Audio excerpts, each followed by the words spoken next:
नमस्कार प्रणाम।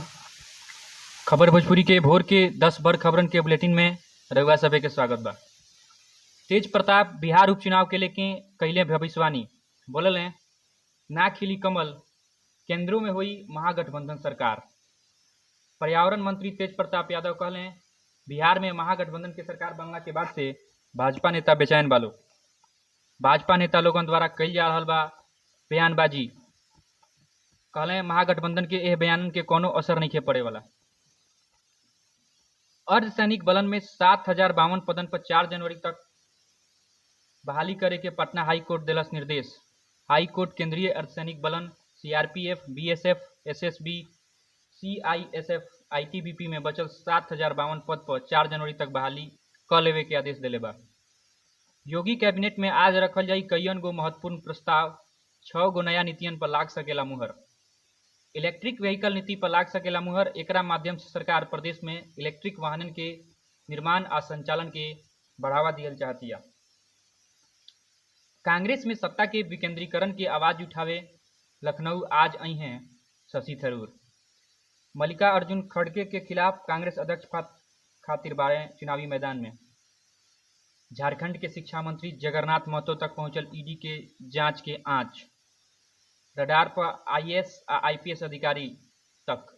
जगन्नाथ महतो, उनकर पीए पवन कुमार, पूर्व आईएएस के खंडवाल, दिलीप झा, गिरिडीह एसपी अमित रेणु आ गिरिडीह एसडीपीओ अनिल कुमार समेत कुछ कारोबारियन के जानकारी ईडी सरकार से मंगले बिया। आमिर खान के विज्ञापन पर विवाद। बियाह के बाद गृह प्रवेश करत लौकले। विज्ञापन एगो निजी बैंक के है। एक्ट्रेस कियारा आडवाणी बाड़ी साथे।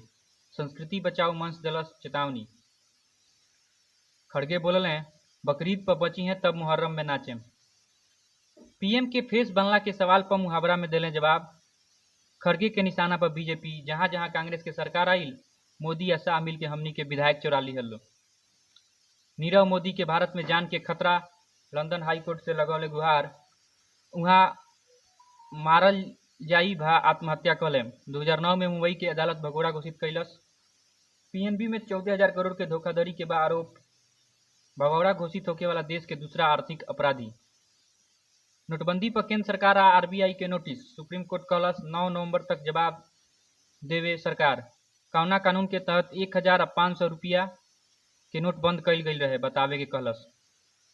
120 बॉल के खेल के 250 करोड़ लोग दीवाना। T20 क्रिकेट दुनिया के दूसरा सबसे लोकप्रिय एक खेल बनल।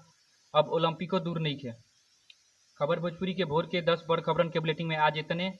और खबरन के जाने खातिर विजिट करी www.खबरभोजपुरी.com। वीडियो पसंद आई लोग के तो चैनल के सब्सक्राइब करी, लाइक करी, शेयर करी। धन्यवाद।